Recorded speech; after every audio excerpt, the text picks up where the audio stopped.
Okay, are you seeing slide number one by chance? Yes, we That's are. a great start. All Um, right. First off, thanks again. This is a great opportunity, and in the series that we're in on the six-part series, this was the new cultural museum, and we'll get to some of that. But we have a special guest today, and I want to make sure it's the first thing we do is welcome Mr. Andy Vig. I met Andy almost the first time I stepped onto the community lands. And the first time I did was back in 2013. And he has been instrumental in this journey for this community and this facility. But it's not just a facility, it's a way of life. And I'm so honored that he would come and actually add his input into what he's dealt with on this and the journey he's gone to. I've told him to be honest and um, tell me where it wasn't great for your benefit, and also tell us where you would might do it differently. So, Andy, why don't you say hello? Well, thanks, Dee. Can you hear me? It's a little quiet on my end. I don't know what anybody else feels. Yeah, I can speak up a little bit. Is that better? Yep. Good. Well, just yeah, thanks, Dee, for that. Do you want me to be real honest or just somewhat honest? I've never known you to pull punches, and I love that about you. Well, Hamatakapi, hello, my relatives. Ampetu kinde nina washte do. Chante washte na petriuzapi na ku dayawa chiankape. Washichu ya Andy Vig makiapi anaku Dakota ya hehaka jo demie. Oyate mitawa kihena Shakopee Mdewakanton Dakota Oyate anaku wakbeto Oyate anaku Norwegian. Hello, my relatives again. It's good to see all of you. I greet you with a good heart and a handshake. Yeah, my name is Andy Vig, and I'm a member of the Shakopee Mdewakanton Sioux community. And if you're looking at that last name Vig, that's Norwegian, so I'm part Norwegian too. But no, I met Dee at the beginning of our project, maybe, what was that, 5-6 years ago, Dee? Something like that. Seems like a Yeah. lifetime. Yeah, and so worked really closely with Dee, and just a compliment to him on his work. He really listened to our community, and I think we got the building that we wanted because he really went above and beyond. So just a thank you, Dee, for all that you did for our community. And then also Susan, I don't know if it was 2 years ago, you had the ATOM conference out, so maybe some of you got a tour of the building. But just happy to be here today, and good to see all of you. And hopefully I can answer any questions if you have any. So is that good, Dee? That's fantastic. Thank you. I can tell you that, and Andy, you don't know this, but there's been more than one tear in my eye listening to Andy, his purity of heart, and how he speaks the truth, and he's so passionate about his culture, his community, and the history. It's awesome. The one day at the ground opening ceremony that you broke into a prayer song, I was amazed and honored and just floored. Believe it or not, he's got a great singing voice. He's a great presenter, but his heart is pure gold, and it shows. So with that, the way this session is probably not a typical PowerPoint session. What we're going to do is use a presentation we have done in the past as a framework to talk about a process for this new cultural center that came about in a specific place. But hopefully in this, we can glean some of the information that we've had on some of the other seminars, some of the other webinars. And some of that information is confidence building and understanding the design process and selecting an architect and working with a contractor and what you might get out of that programming, site selection, analysis, design, all of this that we've talked about already is kind of in a microcosm. It's a story here. And with Andy with us, he can tell you in the unvarnished truth of what it meant to him and his community, and when to stand up, when to ask the question, when to raise your hand, and when to get even more involved.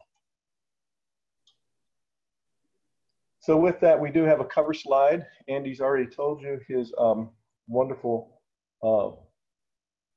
activities and how much he works within the community. I've always known him as the guy that is the keeper of the flame of the language, and it's really amazing to see how that has changed that community. He also likes to do these Indian horse relays, Andy, and that's something I still have to get up there and see when we put one of those on again. And we see the slide of me. You've seen this before. We'll go on. So your presenters are Mr. Vig and myself, but please, once again, feel free to chime in and access this incredible resource of Mr. Vig. The framework is a presentation that Andy and I did at the Construction in Indian Country. And I think I've referred to some of this in the past in the first one. But we need to tell the story from start to finish. So we're going to go through some of it again so we can understand. This was a presentation that happened as we were trying to get final approval from the community. So at the end of this, we do have some final shots of the facility and how it's being used currently. So moving on, a project's not a project without a people, place, and culture, and that's where we like to start. This was some slides that I gleaned from the community story. Is a remarkable people, and it was a story they told to a lot of the visitors onto their community lands before this project even came along. And it's about a people that have been there, and it's about a people that were the first of their nation. The Mdewakanton people came first, and they were the dwellers of the Spirit Lake. Is that correct, Mr. Vig? Yep, you got it. So in this, understanding the faces, the people is important. Another part of this community that sets it apart and I think is important for every community is strong leadership. From Norman Crook, who is in the upper left, to Stanley, who is in the upper right at the top of that collection. Glenn is his brother to the right, and Keith Anderson is below. That was one of the business councils that reigned for almost 20 years, 5 successive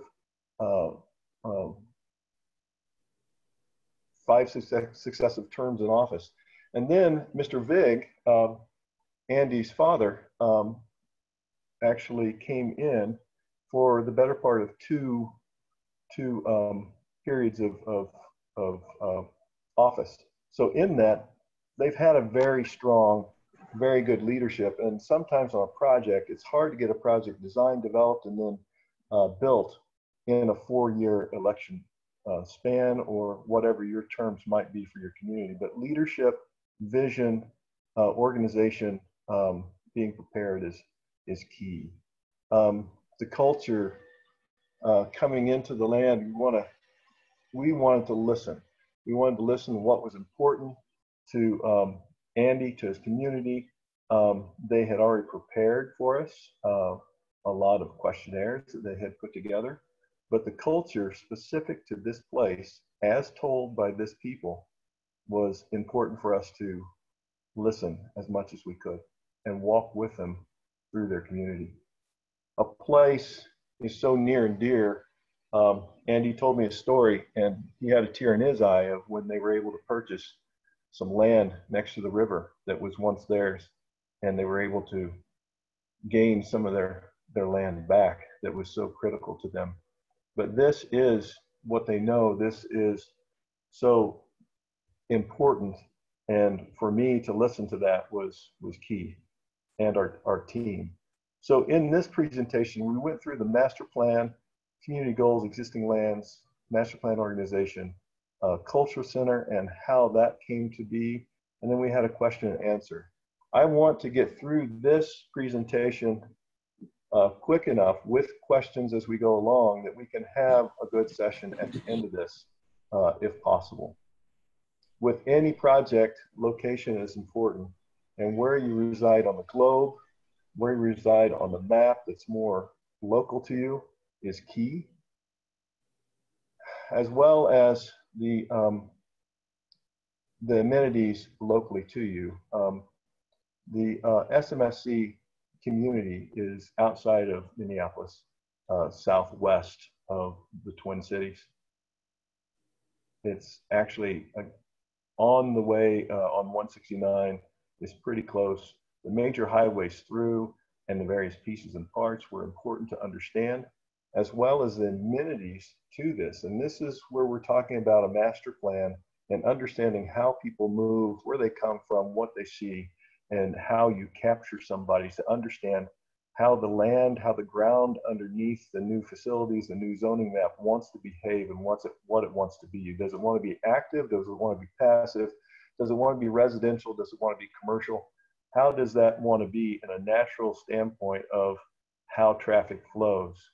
This is primarily the active part of the SMSC community right now, with the casino, the RV park, the various components, the golf, and we basically wanted to catalog what was going on so we could understand the people flows even in a more granular idea of how you moved in the facility and how the community used some of these properties to do community events.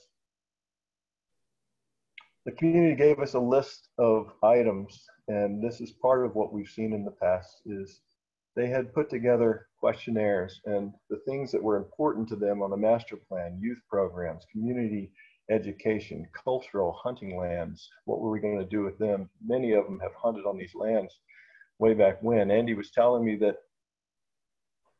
the roads weren't always paved. When they became a nation, when they became a community, they were in gravel roads. It was just farmland. So in that, there's been generation after generation that has hunted these stands of woods. There's hardwood stands, and the land means a lot to them. Land stewardship, all of these things came to a boiled down kind of idea of how can we group these in areas that we can handle them in a zoning plan. So in a zoning map, we went with 7 different kind of groupings: cultural areas, land stewardship, enterprise zones, community connectivity, that'd be trails and various things that connect different communities, different neighborhoods, housing areas, alternatives, government areas, and community growth, so they could have a growth plan. Some of the existing land use maps, some of the proposed based on the amenities and the various components. And what we're trying to get to then is a study of where the community activities, the heart of the community would be. And so we studied within these maps, and this is a fee and trust map that you're seeing here on the left. We tried to locate various areas that they might want to centralize, pull their government and community functions out of the gaming area and into their community as it sets right now. This is the land that's been able to be purchased over the last few years, several years, and this is a project that this community has been planning for 20 years. And it's something that they felt was important to establish a cultural base for the next 7 generations. So this is just one option. This would be an edge option to where it's more visible to outsiders. This is one that we call the river's edge, and it was based on a concept that the community has always had villages along the Minnesota River. And so in that, it developed an idea, a concept of a collection of uses from cultural center to government center to health and even educational that might be strewn along that like jewels or pearls on a necklace. Another one was going to the highest part of the community and building on next to the Wachipi grounds, the powwow grounds. And that kind of formed a different type of idea of a building cluster. So with that, I know I'm talking fast. I just want to give Andy plenty of time to elaborate on this with questions. In that, boiling it down to three options, the community made a decision, and it was to do the centralized scheme, the river's edge. So in that, taking the maps on the left, which were the maps of the existing, they tell us what the colors should be on the map on the right, developing enterprise zones along the major highways, developing yellow residential zones in the quieter areas where traffic isn't moving so fast, and then developing green spaces that tie these together so the community could have a series of trails that went back and forth. The blue is reserved for cultural and governmental, so that they could have a cultural and governmental focus that was more towards the centralized portion of the residences. And even to break this down further is what type of residences would you have, and how do you integrate the elders back in as that type of housing might be needed or required. So it's overall planning, and we tried to get into a lot of detail there. But this is what established the start, the grid work, the framework of where we're going to grow the culture center out of. So this told us where to plant. So the cultural center. Andy, what was your first thought of the cultural center when we showed up? Were there preconceived notions, do you think, that your community had? Well, before we looked into it, yeah, I think, well, we did a lot of touring around the country looking at other examples. So we kind of had an idea what we wanted, but our current state that we were in, we were just in a very small building where we held everything. So we were in desperate need of something, but yeah, I don't know. I think we were pretty impressed with the drawings that came in, but yeah.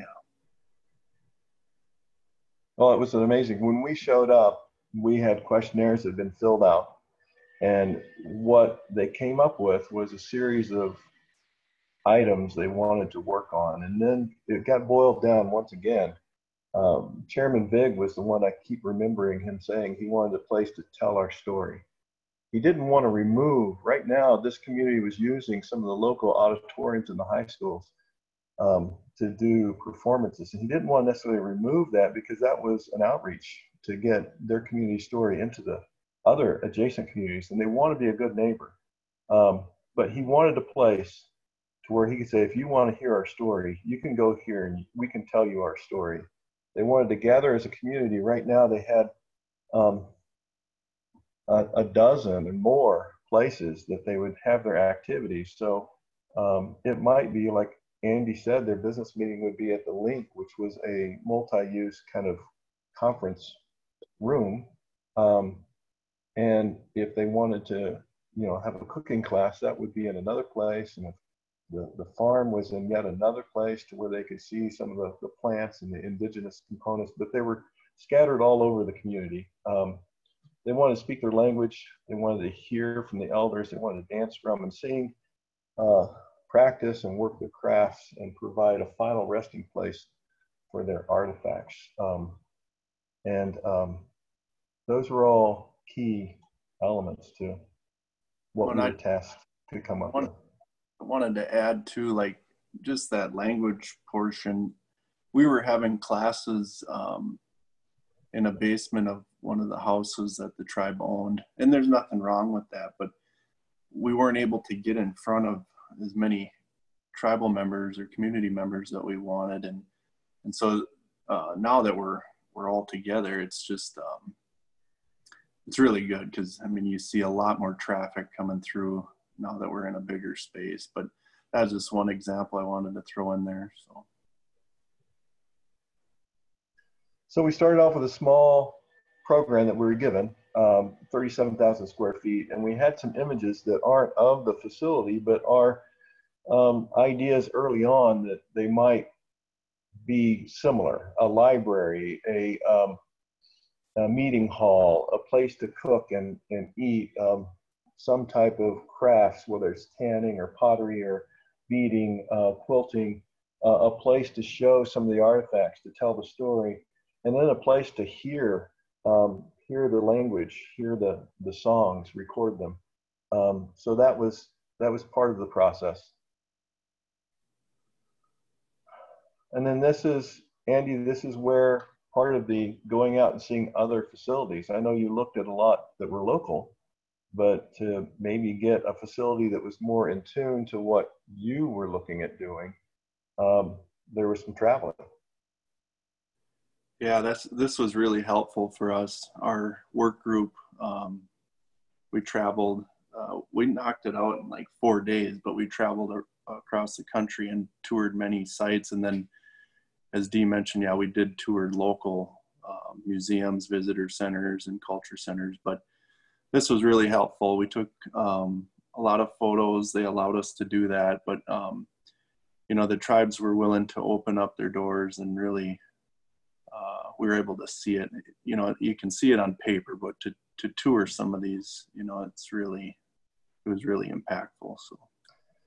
And some of the stories I overheard, I felt that some of these, and they were all great people that we were able to meet, but I did feel like they were more interested in making sure the communities, your community, Andy, got a good understanding of what the trials and tribulations were, how they would do things differently from where they might bring items in from service, how they would want to expand differently, where the building was too small, where it was too large. There was a lot of wonderful stories there of what works and what doesn't work, and there's nothing better than being able to hear it before you build it.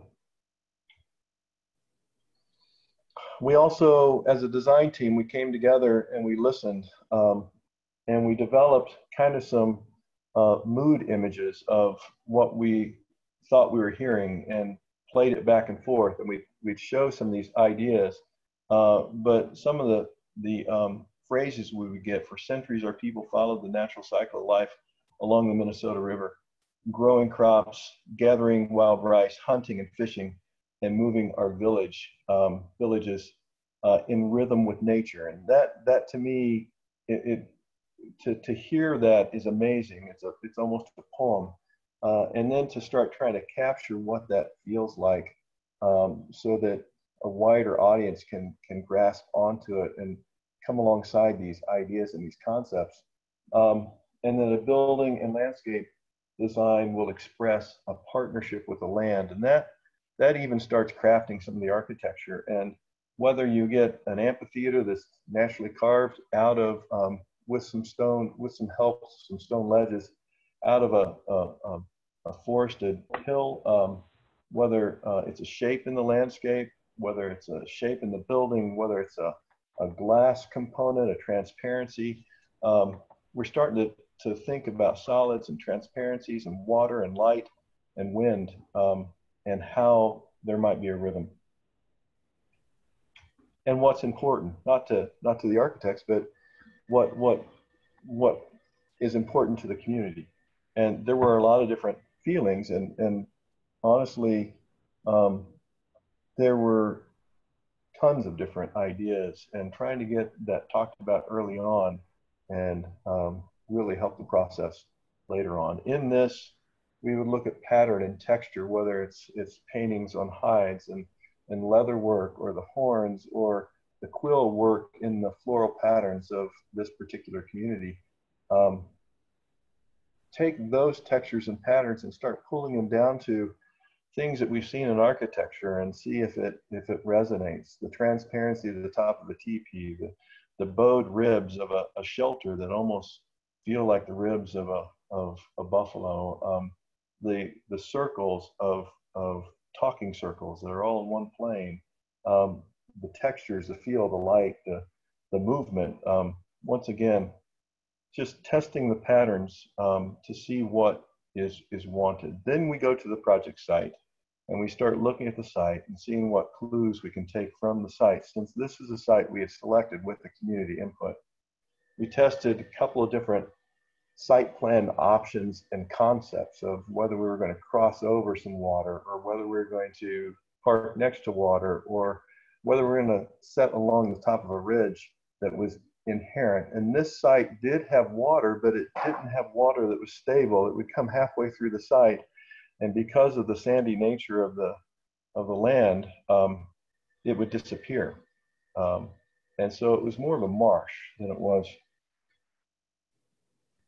But there were some great stands up there. So what we created there, once again, is taking those site plan options, and we came up with 5 notions of what things might be, and we tried to attach images to them, whether it was a large community teepee concept, or a seed, or a feather that's left in the landscape, and the feather being something that would be sacred, the seed being something that was the first of the nation.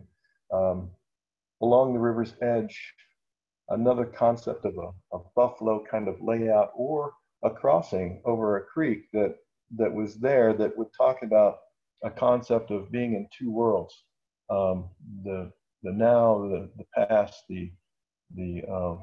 all the different natures of what the 2 world concept means that we kept hearing about from the community. We even blew them up and started testing the program that we had, and some of them required more of a footprint.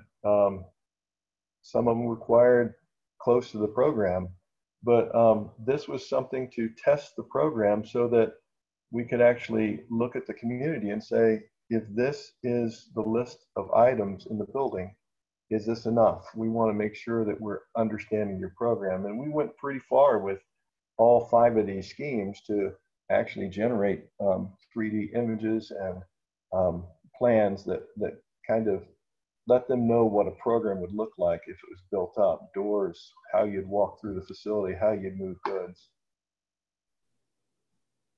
So in that, the encampment scheme, or the river's edge, was the one that was selected. It just resonated with the community, with the work group, and all. This was one of the presentations, and it was really a concept that dealt with the cultural idea of the 7 bands of the Sioux Nation, and the sacred council fires, which was a great concept and a great cultural idea that they had, along with the building being more of the earth rising up to provide shelter for the community along a natural path of the land, and trying to develop texture and color and light, letting these teepees glow like they would on the landscape.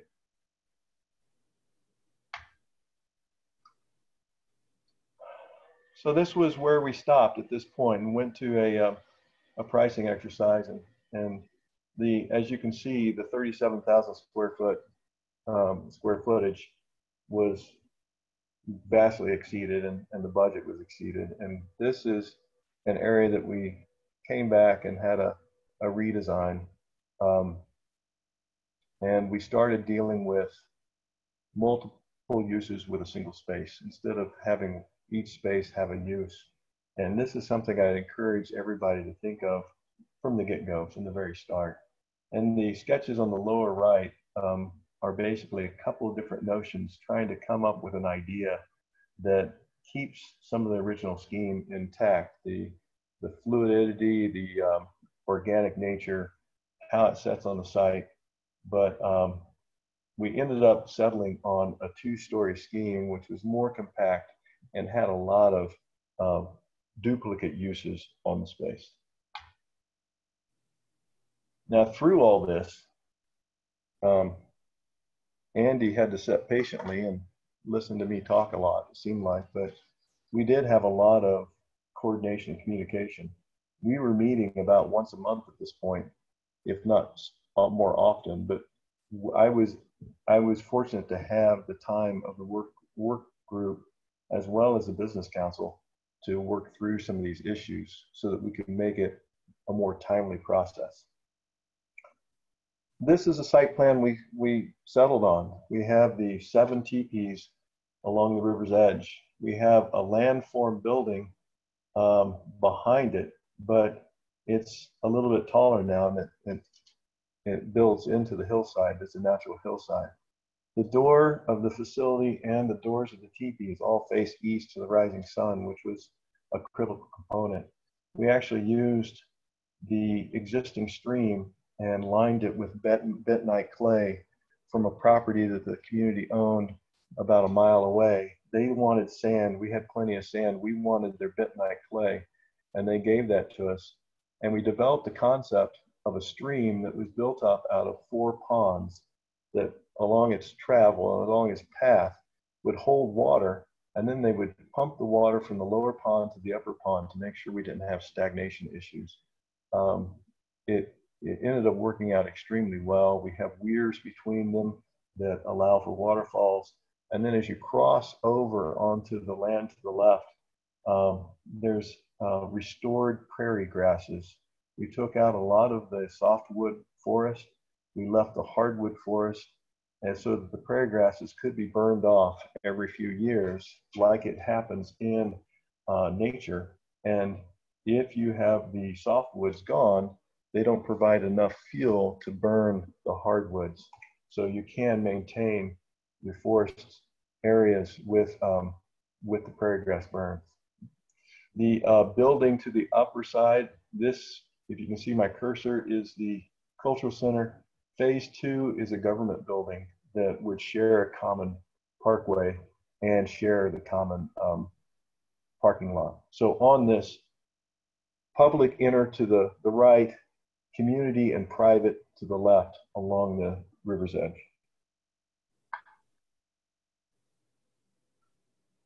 The program for this one, we have the place of gathering, is what it's called, is the large orange piece on the left. This is the lower level. There's a community dining behind it that there's great doors that open up between the two. And then a display kitchen behind that. As you come down the blue area, kind of a stream-like flowing piece, we call that the river gallery. And it's really a connector between all the critical spaces for culture, but it also provides an area for in front of the large gathering hall for holding. It also provides what we call kind of a living room concept. 3 of the teepees along this bottom edge actually do connect to the building and are double layer tensile fabric so that we can heat and cool them in the various seasons. 4 of them are open shade structures that allow for families to picnic and education and classes to happen outside when the weather's good. We have locker rooms for the community to don the regalia and dance and drum as they would like. And then we have crafting in the back, and we have a 100-seat sloped floor theater. The brown on the top there is artifact collection and storage, and that was a key component to this facility. On the upper level, we have an entrance that was originally considered to be more of a guest entrance, with the community entrance being the entire floor below. And on this one, we have a library gift shop in the purple. We have the restrooms to support that in the gray. We have the other lighter lavender is the admin offices and the sacred vault for the key elements that are considered artifacts of sacred value. And then the kind of orange in the middle is their museum to tell their story, although they're telling it from the point that you get onto the site. So you can look at the color code key and how the program expanded. We ended up with 70,000 on this plan, and once we were able to get all the mechanical in, it increased a little bit more. You can see the axons on the right-hand side. The place of gathering was a circular room so they could do their dances. We took out, on the outside edge, we have storage that are kind of saddlebagged onto the outside of that. And then within that same volume, we've got the stage. So the stage sets off the circle. The circle is a complete circle, and I'll show you later on how we planned it so that you can have either banquet, you can have theater seating, you can have classroom seating, or you can have drum circle. So once again, a little bit larger view of what these teepees look like, how they address the water. There is a slope down to the water. And then on the right-hand side, you can start seeing the place of gathering. You can see the river gallery that connects it all. You can see the theater kind of in the middle of it, and you can see the arts, the handicrafts in a multi-use space that's dividable. So through sketch and through stories, this was developed, and you can kind of see it really was an organic process. It was an organic building, and to get all the spaces to work well, it took a lot of sketching and model building. We built this in three-dimensional modeling that we call in architecture BIM modeling, building information modeling. So there's a 3D model of this that's going on. Through the process and working with the work groups, we would peel off certain areas. The sketch you see on the upper left is the artifact collection and curatorial, with the artifacts coming into a loading dock process kind of towards the middle, and then coming into the double doors and through the dirty room, the freezer, and the clean room, and then would be put into the collection. And then offices on the other side, and an elevator that would take it straight up to the second level. We designed that elevator to house one of their larger artifacts so that it could move through the facility. This elevator actually empties right into it registers with the exhibit hall above, and also is our handicap elevator for guests. So it's a double-sided and has both functions. The crafting area is a multi-use space. It's got a dividable partition. There's visual screens on the back. There's storage behind that for large crafts, so they can take it back there. They can quilt here, they can bead here. They can do pretty much anything they want to. This is a kitchenette on this side. There's a kiln in this point, and this is a mud room that is adjacent to the exterior. So you can come in the exterior of the building through the mud room and in for any type of pottery, if you put a wheel outside, or if you're doing canning. Hey, D.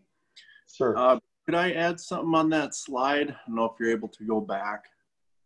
I know that it's a little bit hard to see, but I just wanted everyone to know this artifact collection storage area was a really big driving force. So previously we had our storage facility offsite. It was really hard to get at, and a matter of fact, I seen our collection when I was younger as a child, but I wasn't able to get access to this collection area very easily. And so I think the big driving force was to get our people's things closer to our community, so you can learn from them and see them and take care of them even better. And I want people to know too, I don't know how common it is to have a culture center and a museum in one building, but it just made sense that we were moving our collections over to put the museum right on top of it. It just makes it so much easier for transportation and for caring for your artifacts. So, and then in those circle areas there, those are our activity rooms, and they've just been working out great. We've used them so much, and we have a wall divider. If we have other groups coming in, we can pull that, but it's just been a really great space that we've been using. So I just wanted to point that out with the collections. It's been nice to have them by our people. So. And part of the reason to show a slide like this is getting into some detail, and this is in the design development phase, and even well, in that basic phase, that you know, this is beyond having the organization of the building and knowing where people flow. This is really about digging into the individual spaces and knowing how you walk within the space, where the products go, where the goods go, and with contaminants, how you isolate contamination from the exhibit. One of the things that the building manager wanted to reinforce is that you don't see it here, but this wall over here on the activity sets right across the hall from the collection, and they were concerned about bugs and things that might happen if people are eating food in the crafting area, which we have a kitchenette, and the kitchenette is both a craft sinks and they have places that they can bring food in. So we had to limit the openings in that wall to make sure that we didn't jeopardize their collections. This is the lower level, and once again, the upper level has the sacred vault so that no one crosses over it. Some of the complications with this design is trying to make sure that we didn't have any plumbing, any HVAC above the space that could cause a problem. We ended up with some in the back area, and we ended up putting in a bathtub construction that kind of helped solve that. That's a lot of detail, but some of this is critical to get information of understanding what's critical and sensitive to each community. The place of gathering originally was a one-story space, and Andy, I think it was you that proposed, let's make it 2 stories so that we can have built-in expansion for the future. Once it became a 2-story with the balcony, it was really interesting to see how this program changed, because then we could have high activity on the ground level, and we could have the elders at the top with good views and out of the way and protected. There's a lot of different ways we can use this space. When you start seeing some of the elements, this is theater seating, this is classroom seating, this is a drum circle with 4 drums and then adjacent chairs with a dance ring in the center, and you still have 80 feet of dance ring. So in that, there was different ways to do it. And one of the other things that was really kind of fun was if we did have a banquet hall, a banquet going on, we could use the dining room that was next to it, the community dining, as a serving kitchen.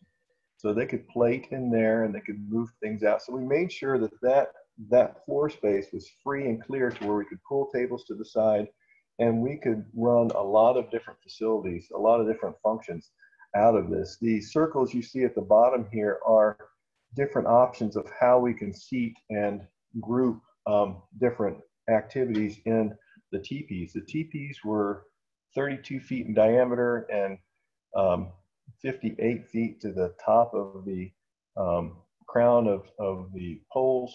It was a steel and glass with a tinsel fabric, but in that, having flexibility and trying to make sure that everything lined up correctly and with current codes was critical to making sure we captured the cultural importance. One of the cultural important things is the Sioux teepee versus other teepees, the 3-pole tripole, the tripole start, and we were able to capture that in the structural steel and let the other 10 poles lay on top for a 13-pole configuration. So we were able to get some of the crossings to look very much similar to what they would have in a standard traditional teepee, or at least theoretically. So in that, when you drive up to the front, it rises up out of the ground. There's 5 different stratified layers of stone that talk about the history of Minnesota stone and the earth and how the strata might have been. But this is what rises up and captures the guests coming in. To the right, it drops down into the lower level of place of gathering that is an entrance for the community. You can see the place of gathering entrance to the right, the rest, the more public entrance to the left. The river's edge, and once again, these are very early on, and we even at one point had sod roofs that were going to be covering this lower level, but they were lost in value engineering.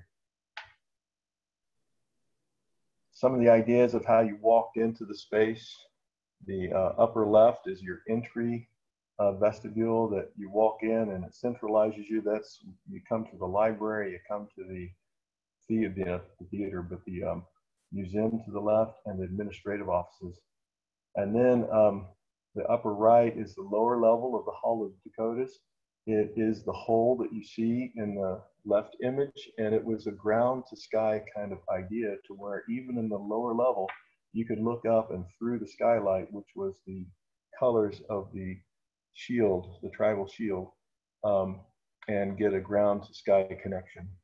The lower left is the vaulted ceiling of the place of gathering with eyebrow lights at each of the cardinal directions, north, south, east, west. The idea was that that would help guide the decisions underneath the roof, and then give awareness of place and purpose. And then the lower right is standing at the end of the entry hall, looking over the river gallery and into one of the teepees. These are real early renderings, but we feel like they were similar. They still captured some of the ideas of how the building looked on the landscape. So with that, this was the presentation we gave. This was a flow of the project. To wrap it up into kind of what I talked about in the first session of the design process, we talked about the flow of it, and Andy can probably testify that it's not always a linear process. You have bumps in the road, but when you see the final output, I hope that you guys recognize that, you know, there was some purpose and process that went along in this piece that was continuous. You can see the same ideas that are developed through the process of design and construction. This is the next section, which is showing you some of the actual photographs of the facility. Andy, I think I know who created this logo. Wow, it was a group effort. That logo took almost as long as it took to build the building, to be honest. But you can talk about it. It's the 7 stars for the 7 bands. Yeah. And then we have other teepee structures in our community, and you know, we named that road going up there Tiwahe, and that means family. And there's teachings within that teepee that speak about family and community, and so we thought it would be important to have that in there. And then the water, that was a big element of the design, so we wanted water in there. Speaking to our first part of our name is Mde, which is lake. But yeah, no, it turned out good. And then Hocokata tea is the lodge at the center of the camp, so that's the name on that. And so it all worked out pretty good. I'm having flashbacks going through all these drawings there, D. I hope it's nothing bad. No, it brought back a lot of good memories, but yeah, it is certainly a long process, and you did touch on it. During my dad's 2 terms, which was a total of 8 years, it did take us about 3 years in planning some of these infrastructure things. So we had a good group though that stuck with it, and then our general council, you know, votes on everything. So we kept the project moving forward. But yeah, that's our logo there. So this is looking straight down the building. It's the river's edge is to the upper portion. The drive is to the lower, where you drop off. But there's a constant idea of how things move and how they work. When you approach the front face of the building, it is a bigger scale. When you get to the back, even the teepees have a planting of different types of plants around them. from flowering to fruiting to various ones that all tell a story that talk about history here that is important. I was educated early on by one of the great people in this community that a sacred plant is a sacred plant because of where the creator put it. And I can't create a sacred plant by placing it there, but we can show what it looks like and we can give educational stories of it. And I think I'm pleased at how this building works in the landscape. The contractor gave me a little bit of grief that said there's only one corner that's a true 90-degree corner, and you can see it right there in the mechanical yard. Once again, kind of lowering yourself down and kind of understanding how this thing kind of raises up out of the ground and how it sets and nestles in this natural landscape. This is a four-sided building, and what's really interesting, because it's four-sided and each side has a very critical purpose, it was decided early on that we needed to come off the road with a service drive. So this is the service drive that comes underneath the guests that walk over the top. And this is how an artifact comes in, and this is how things leave. And within that, we've had to separate the flows of deliveries from clean to dirty so that we don't contaminate things. So that was all thought in early in the design process. But you can see what the land looks like. It's very much just flat farmland, and there's some residential communities that have popped up. This originally, when we came here, was a soybean field, but the entire area from the new pond to the road is all being planted. It has been planted in prairie grasses, and it changes how the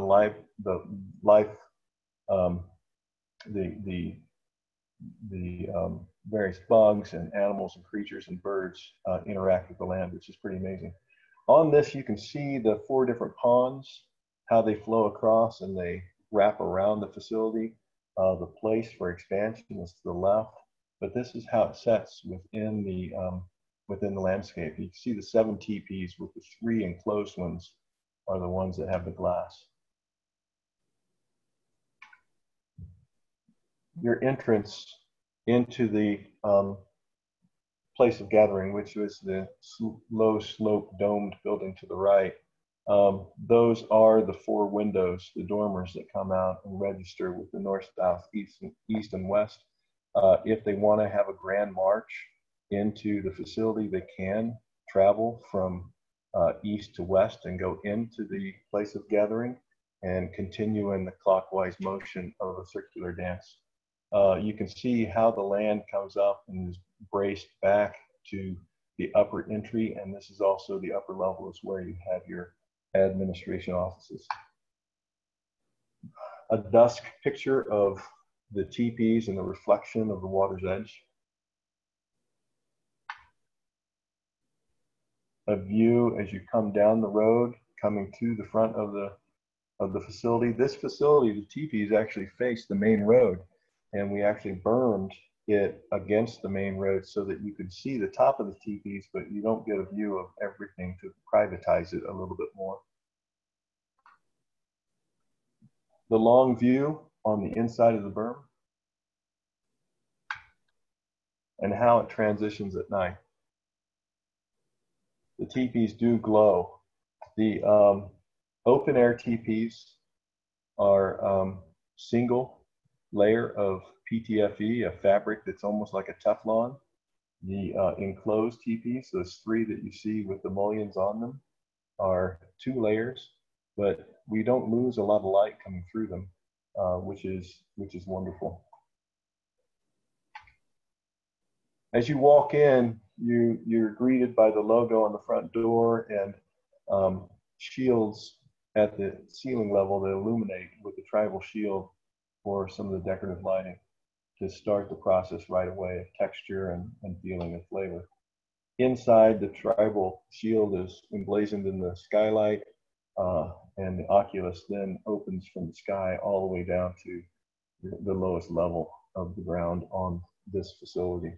the window that you see at the bottom in this is the entry window that you just come through. The library serves as a place for art and artifacts that are for sale, as well as a study hall and a resource library. I think you can still get a cup of coffee there, can't you, Andy? Yep. Coffee, tea, water. That's pretty limited, but yeah, we got some snacks. This is the River Gallery with the center teepee, the honor teepee that you would see from the upper level as you come down. The benches in the center were a custom bench that were made and can be rearranged in several different ideas and formations just to have some fun and change it inside.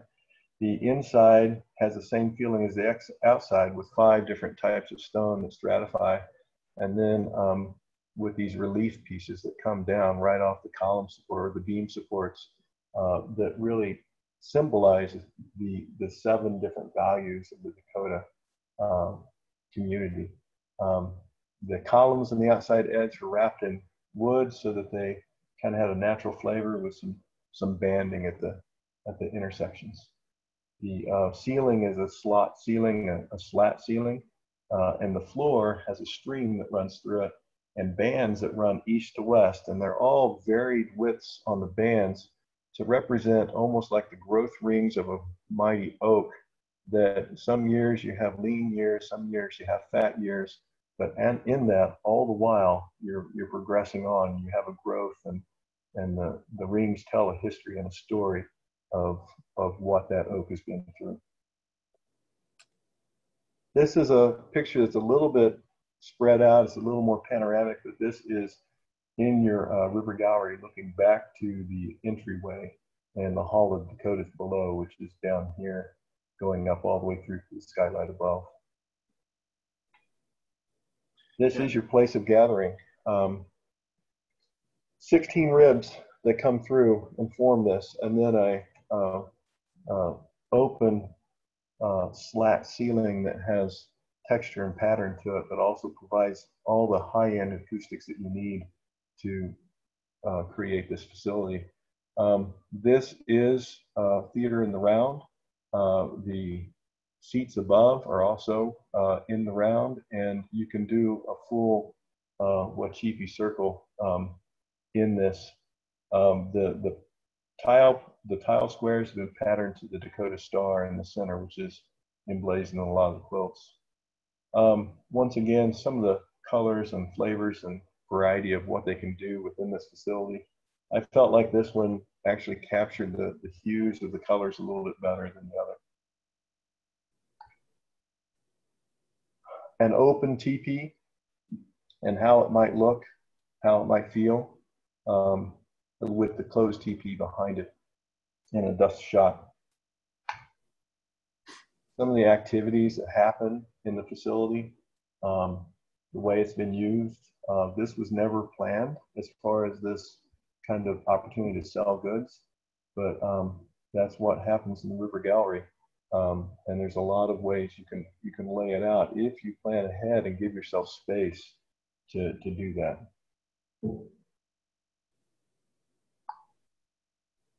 This is the dining hall that is the multi-use space. Behind us is double doors that open up to the place of gathering. So people can circulate into this and out, grabbing food as they need to, or that can be set up in the place of gathering. This can also be used, like we've said, as a serving kitchen, a warming kitchen, a plating kitchen. But right now, this is also used to talk about eating well and eating right and eating naturally and exploring food. This is the slope seat, 100-seat theater. It was designed by a pretty prominent acoustical engineer. In this one, you can have sound, you can have music, you can have speech. It's all very clear, and you can also screen a movie. You can show what's the latest movie that you want to see and have it all right here.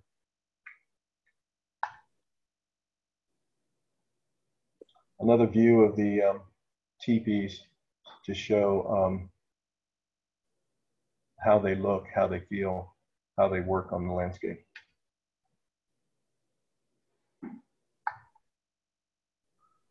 This is the entryway. So everybody's been really quiet, and I apologize for talking so much, but we do have a video we can show. We can open it up for questions. The video was a video that we showed to the community to get their final approval. They govern by consensus, and it was a critical part of making sure the project happened. And we can, it's a video that is more of the why behind the building and not the architecture itself. So I'll open it up to questions or comments.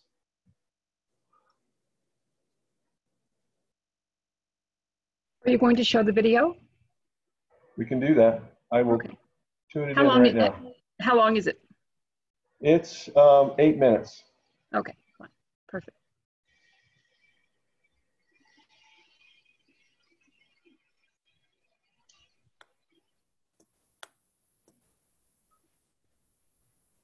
These were the 7 values of this Dakota community.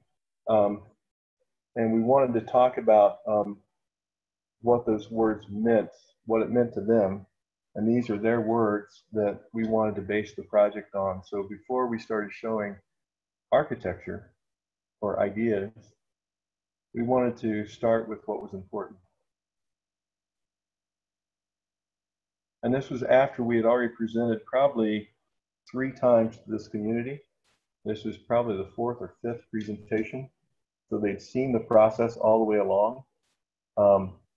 But we wanted to go back and state, the Chairman Big, felt it was very, very important to go back and tell the why of the building and not the what, not get bogged down into a door swing here and a tile pattern there, but, you know, what do we really want to create, or what did they want to create as a community? So it talks about the 7 values. It talks about the cultural site.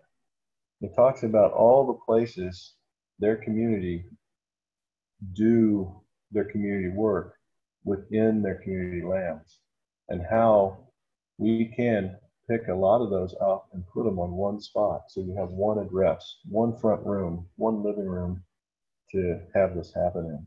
Now, you can't replace everything completely, but you can have pieces and parts out there.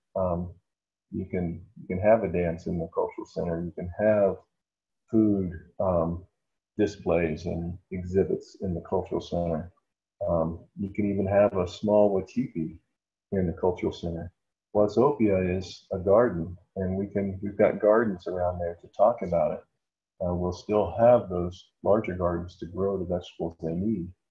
But in this, this became a centralizing component for their community. I think the facility that we're talking about needs to become of similar importance to your communities.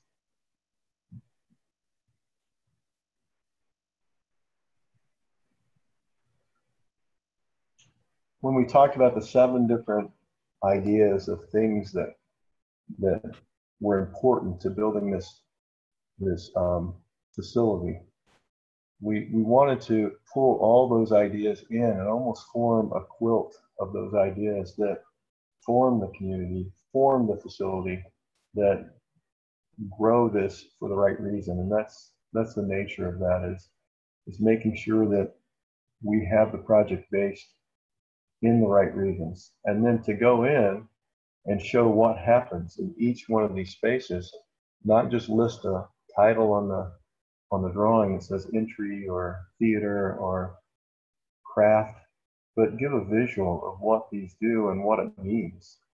This was originally the front entryway, and it's simplified a little bit, and I think it's more elegant now than what we presented in this concept level drawing.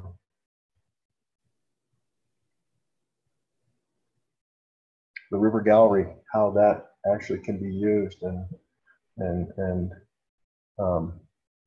it was a gathering space as well because it was wider. It was a pathway to almost every single element in the building.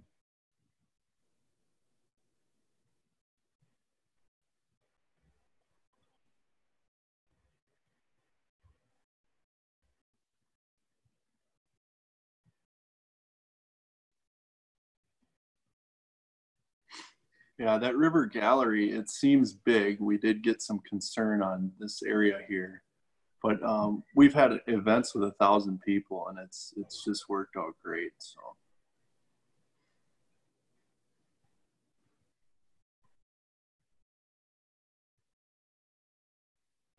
Have you had any day camps yet, Andy, that you can talk about? Well, we're gearing up for our culture camp, but we've had a lot of day programs with kids and adults, and it's really worked out good, the whole facility. So, but yeah, our culture camp usually is in the end of June here, so be kind of our first test. That light fixture that you saw hanging in the teepee was kind of an idea we floated, and it came back that it was more important to see the pole crossing and rather than to have something kind of hide that. So we went with a simpler light ring in the final teepees and didn't try to create something new for that architecture and that structure. So that's the type of feedback we would get when we'd show a video like this or three-dimensional. We like to present a lot in 3 dimensions because it makes everybody, it relieves a lot of anxieties, and you get a lot more participation if people feel comfortable, they understand what's happening.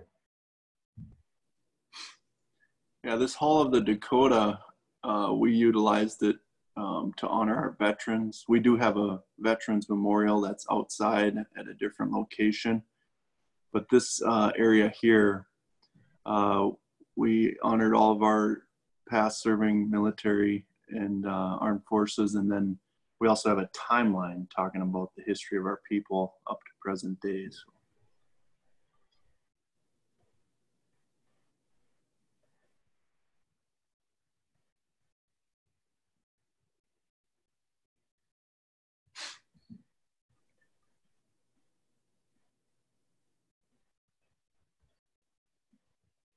This has been really popular, which I'm sure in every community, you know, food brings the people together. And we've, on bigger events, like Dee stated, we stage in there and bring the food out in the main space there. And that kitchen was actually a closed kitchen. That was another change. We went to a display kitchens to be able to show more of the cooking process and make it a demonstration educational component.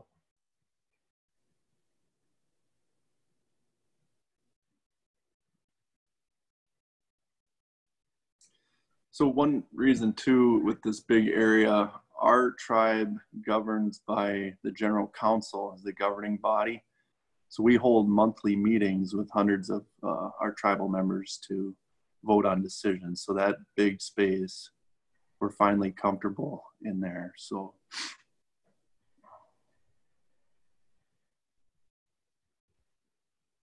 these are some of the same images you've seen before, but this is kind of the building of a cultural center.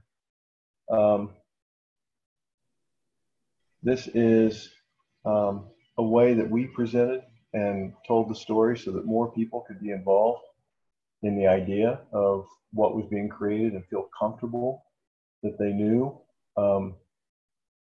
So this was a way we would tell a story. And in that, this actually, like Andy stated, occupied a lot of time.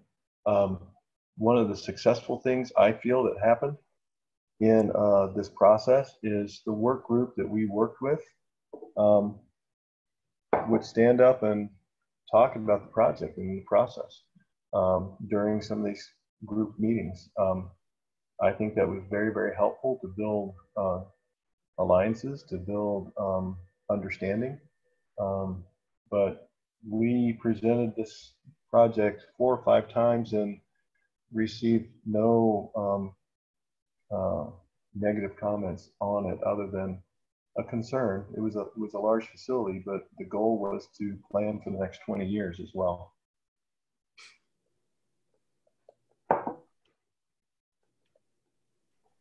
Any comments? Any questions? I have a question. Selena from Chicxulub Native Village. I was kind of curious, you went through a lot, which was amazing, and I remember seeing this at ATOM.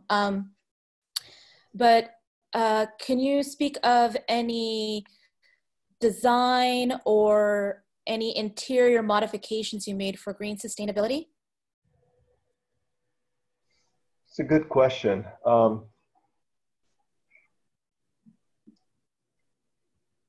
Originally, we did have the planted roof, which is going to give us some thermal insulation, and it was going to create more of the lawn surface. This community actually has several green roofs in the community, and they've been testing out different types of grasses, and they found a modified prairie grass that they've used on some of it. That was when Stan was in the land department, Andy.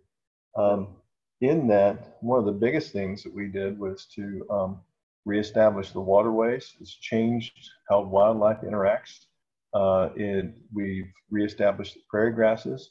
But in this facility, we tried to use, one of the biggest things we probably did was we tried to use materials that, one, were either natural with a lot of woods and even the concrete, and we tried to use materials that had a good life cycle cost that would not require a lot of maintenance later on and adaptability.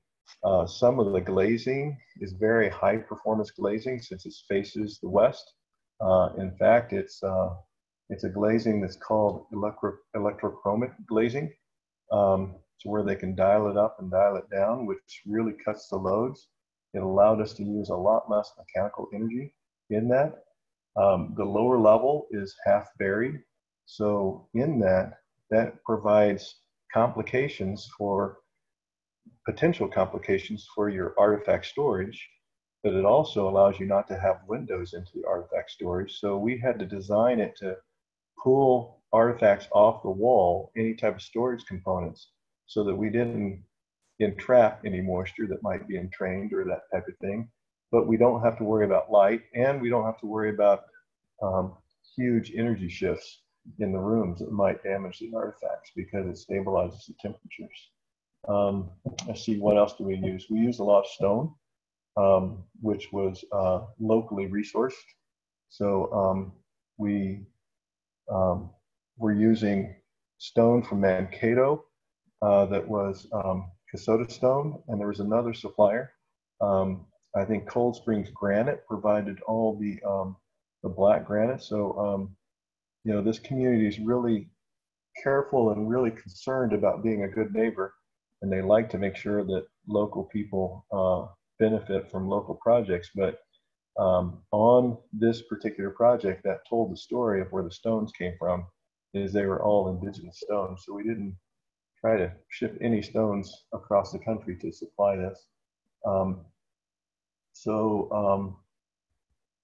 What else? The roofs are long-term PVC Sarnafil roofs with padding on them. That should be something that wears well, doesn't require replacement. All the insulation is trying to insulate the exterior overhangs and cavities so that we're not heating things unnecessarily. But in that, we did not design it to a LEED standard.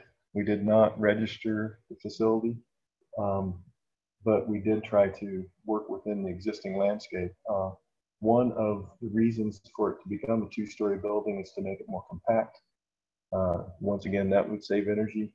And two, to work within the landscape and not take it off. This was a zero import-export site, so we didn't have to take anything away. And like I said, everything was pretty close to regionally resourced. it's all LED light fixtures, which is pretty much a standard. But are there any particular components that you wanted to know about specifically? No, I was just kind of curious to see, because I've seen some of the newer buildings here in Alaska, they have like specialty toilets and sinks in the bathrooms. Sometimes they get pretty creative with the HVAC and heating systems in their buildings. Yeah. The panes of glass that they use in their windows, that kind of thing. I was just kind of curious, because I know sometimes going green means an up in the cost, and it can be pretty substantial. But I have seen really creative ways where architects have been able to kind of maneuver through that. So I was just kind of curious what you did. Well, with that, we've got a lot of natural light. You can see we've got almost every area of the building has natural light filling in. So we've helped with that. But we talked about green early on. I'm a lead AP BD&C, which is a long title, but I do have some training and some experience in sustainability issues and pulling buildings into that arena. One of the comments we had, honestly, was we want to be sustainable, but we might not want to be sustainable to their sustainability standards. We were challenged sometimes to think outside the box and not follow somebody else's form that you might have in a lead sustainability. We talked at one point about geothermal, ground wells and things like that, but we ended up building something, and early on, one of the challenges, they wanted this building to be a storm shelter too. So that helped us. We built a pretty heavy concrete structure, which in the thermal mass of it, it should be able to be heated and cooled in a very moderate way. In fact, some of the teepees actually have radiant floors in them so that we can keep the heating loads down and provide comfort levels for the people to be stratified at their level as opposed to heating volumes. But this building should be able to moderate its heating and cooling very, very well because of the mass that we built in place. One, for the storm shelter, and two, the inherent type of construction and the exterior skin. So, Selena, that's a really great question. There's a tremendous revisiting in the architectural industry right now about what sustainability means and how we can do better at it. And I think for my firm and for many in the profession, one of the most exciting things that's being discussed is the concept of embodied carbon. And this is really looking at not just the materials that go into your building, but how those materials are manufactured and the environmental impact of the manufacturing process and the construction process, as well as the long-term the longevity of those materials and the ability to control our to limit our production of and off-gassing and production of carbon and putting that into the environment. So one of the things they did here too is they had an on-site batch plant, so they made all their concrete mixes on site, which eliminated a lot of the truck runs. So it kept them off the highway. But in that, I hear what you're saying, and that's fantastic. But I agree, sometimes the sustainability isn't the waterless fixtures anymore, because we found that it damages the pipes if you're not doing it right.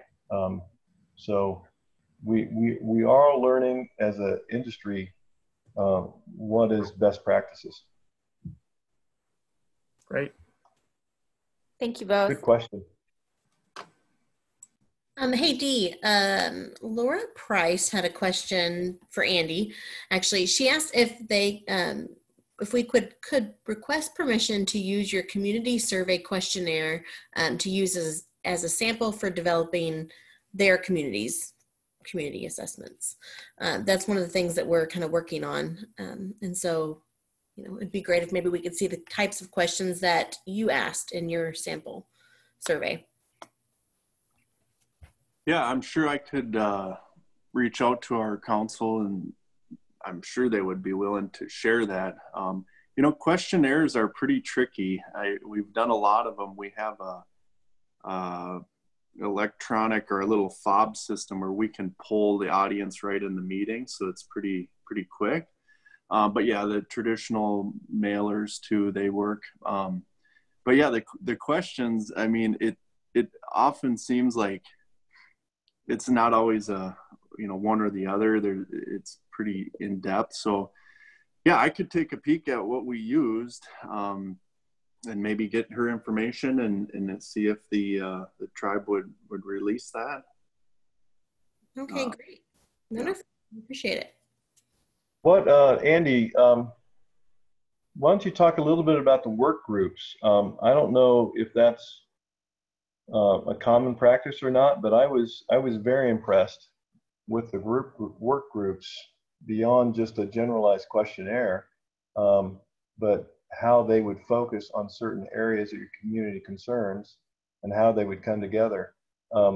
Is that a process you feel comfortable kind of at least describing a little bit? Yeah, they've been really a great thing for us. We started them probably, about 9 years ago. So we started, I think at one time we had about 10 different work groups. These are volunteers within the community, a range of ages and family groups and that, but kind of focusing on what you're interested in. So we have a land and natural resources work group. I serve on the culture and history preservation work group. We have a finance work group, education work group, and so forth. You know, they're similar to committees, but yeah, we meet a few times a month, and that's been really helpful, hearing the voices from the community.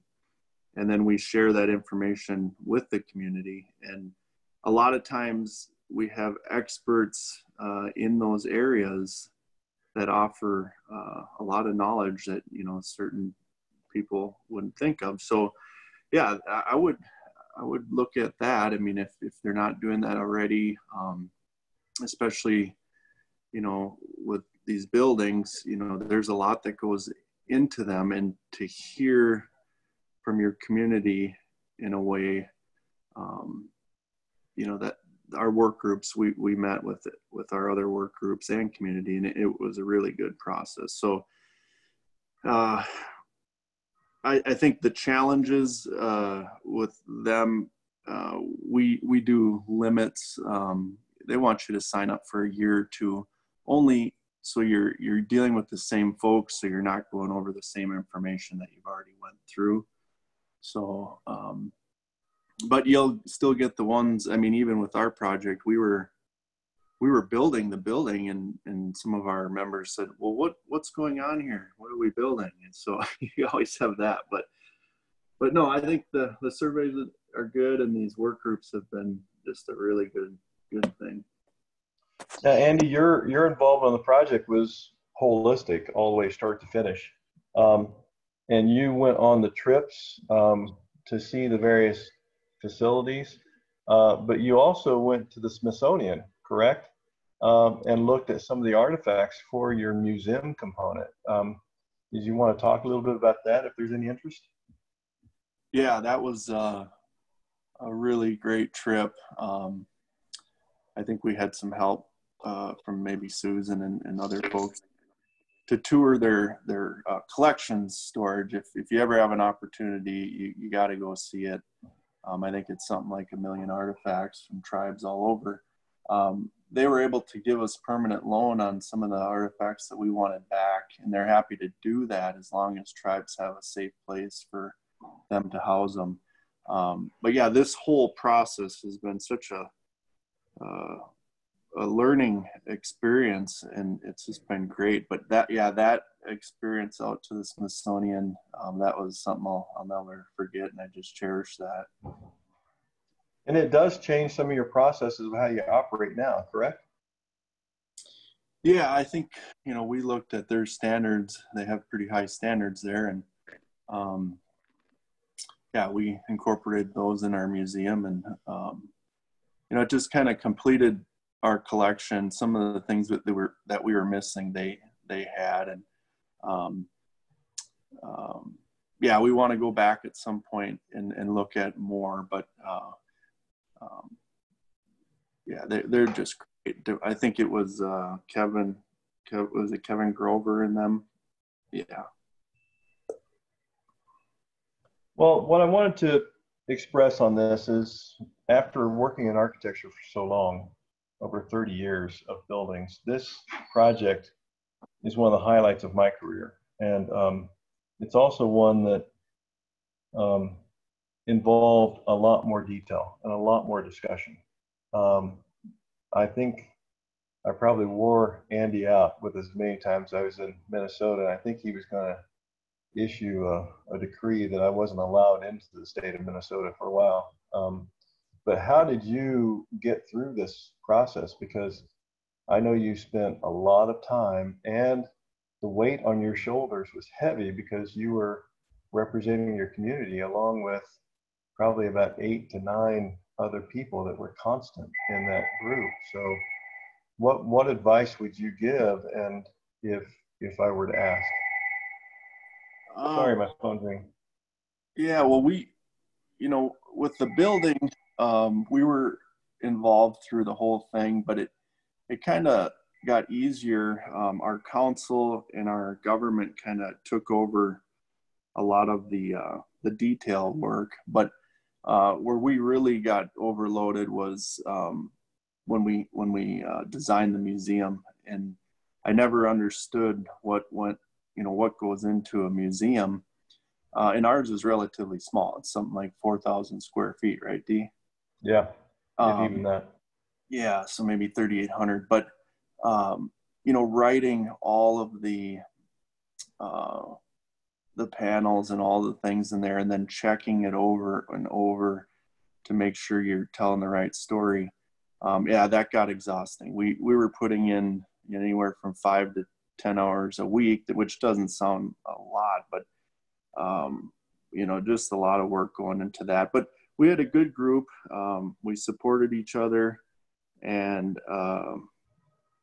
we got good results. We worked with the Split Rock Studios. They're located just north of St. Paul, and they're working across the country, helping folks build museums, and they were just phenomenal. And we recently got our museum graded, and it scored really high, so we're happy with that.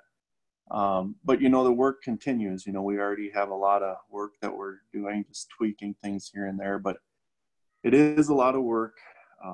But I think it's worth it. At the end of the day, we got a really great thing. So. And you guys actually incorporated a changing exhibit to kind of increase interest in the future of things happening. Is that correct?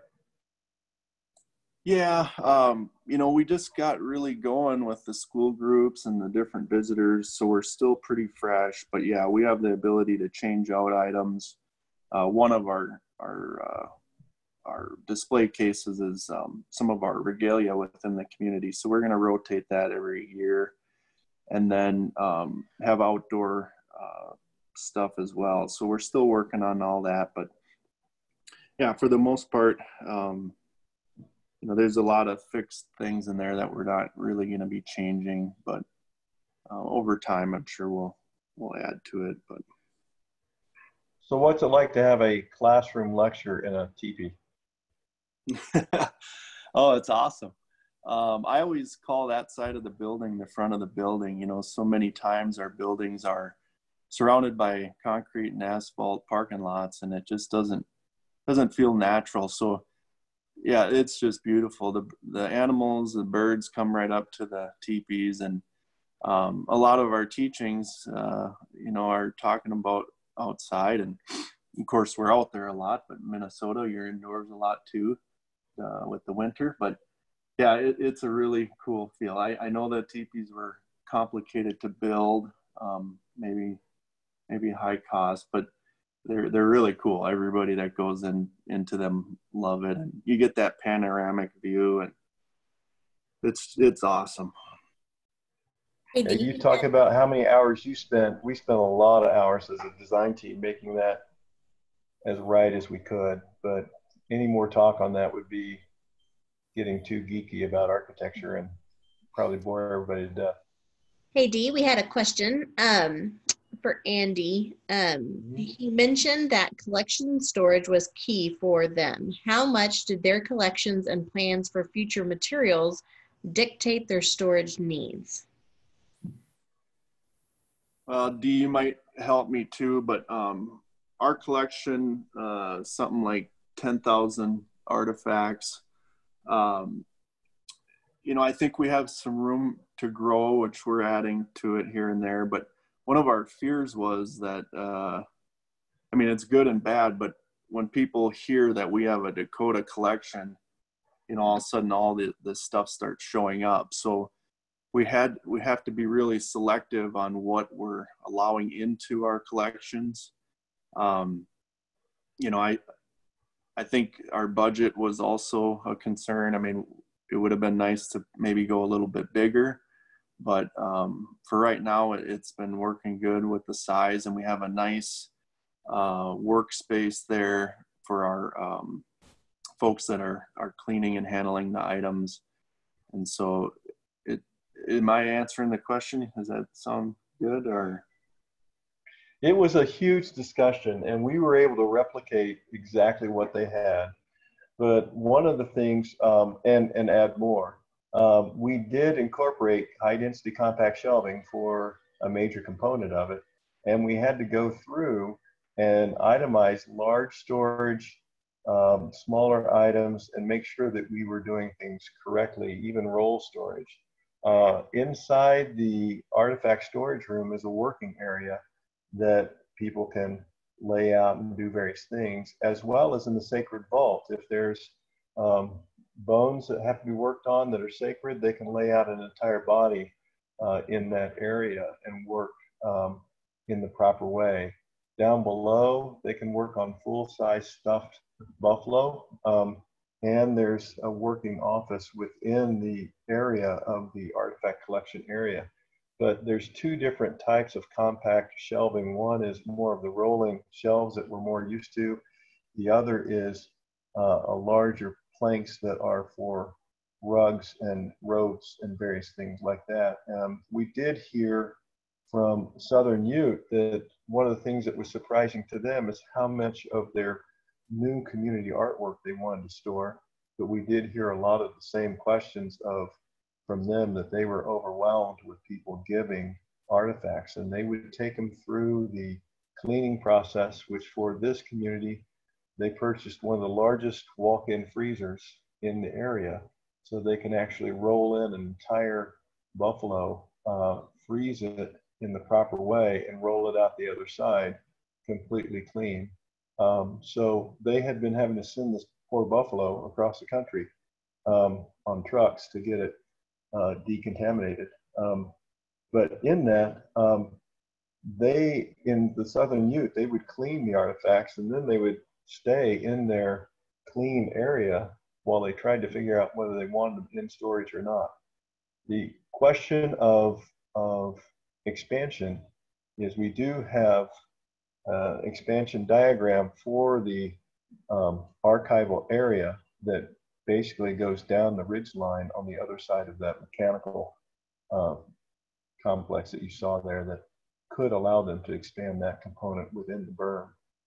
So there is an idea. There's not anything right now more than that, other than some lines on the paper. But right now we're able to store what they've had and beyond. I'd have to talk to Lydia, Andy. She did those counts over and over. The storage prior to this were in use store it vaults that were climate controlled for artifacts, but they really had an upgrade coming to this facility, both in consolidated space, larger space, and larger ceiling heights.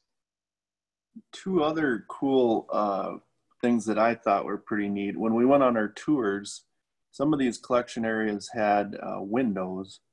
Now, I know there's certain artifacts that maybe we don't want the windows there, but this is interior windows, so tribal members can at least see in there without disturbing the artifacts. And then the other cool thing that we have is a catalog.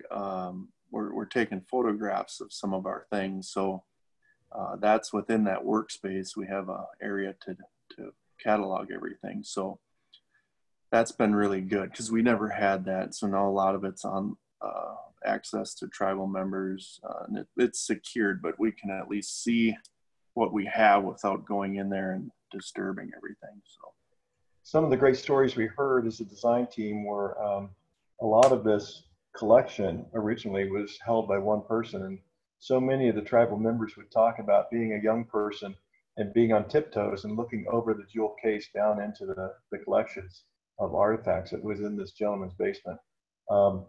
In that became kind of a notion of what they would like to continue, and that's how it influenced the design. When you look at the artifact collection area and the crafting area, it has a small corridor that runs between the two functions is parallel to that river gallery component that is the organic kind of flowing motion. But this one's about an 8-foot wide corridor, and in that corridor, which is more private, are the windows into the work area of the collection area. And then there's one more window that goes into the second level exhibit hall. So you can be in the exhibit hall and look from the exhibits down into a working artifact curatorial workspace. We only open that. It's a hidden door or a hidden window. So if we have special groups like yourselves, we'll be able to show you that from the museum. You open up the Bark Lodge and it's beyond that, but typically it's closed. And then that hallway D keeps talking about, it's about 100, maybe 200 feet long, it seems like. So on youth night, we use it as a bowling alley. No, just kidding.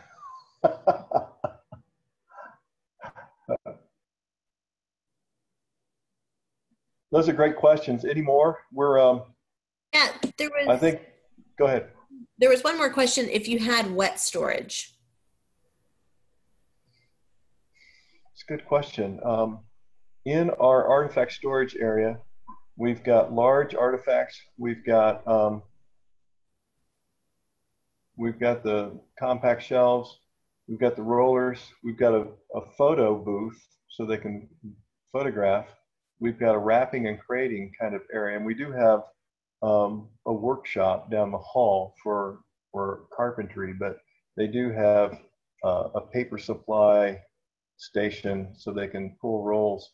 I don't think there is a wet storage. That's a good question. I'd have to ask Lydia if she's converted something into wet storage. I think we tried to keep all water out of there because of the contaminants issue, but it's a good question. I don't know. All right. Okay. Are there any more questions?